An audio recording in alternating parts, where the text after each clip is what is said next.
এয়া বন্ধুসকল আমাৰ বছে কাম কৰি আছে আমাৰ হেড নেটৱৰ্কিং ইঞ্জিনিয়াৰৰ পৰা হেড চাওক গোটেই চিজি লগাই দিলে আৰু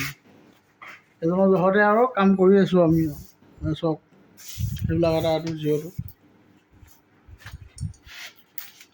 জিঅ' পাৱাৰ বি অফ কিয়া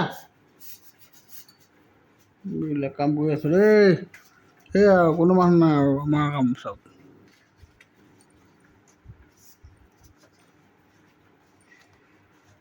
কেবুলৰ যি অৱস্থা এইবিলাক চিজিল লগাওঁতে 12 বাজি গৈছে অ' ভগৱান অ' চাওক কিবা ক'ব নি বেলেগক ক'ৰবাত কাম থাকিলে আমাক জনাবলৈ কৈ দিয়ক হয় কৰিবনে কৈ দিয়ক সদায় হাৰি আমি কাম কৰিলে সদায় হাৰি আপোনালোকেও যদি তেনেকুৱা নেটৱৰ্কিঙৰ কিবা অসুবিধা পাই আছে বা কিবা বহুত ডাষ্ট হৈ আছে বা কিবা চিজিল লগাব লাগে আমাক ক'ব এইজন আমাৰ বছ হেড ছাৰ শৰ্মা দা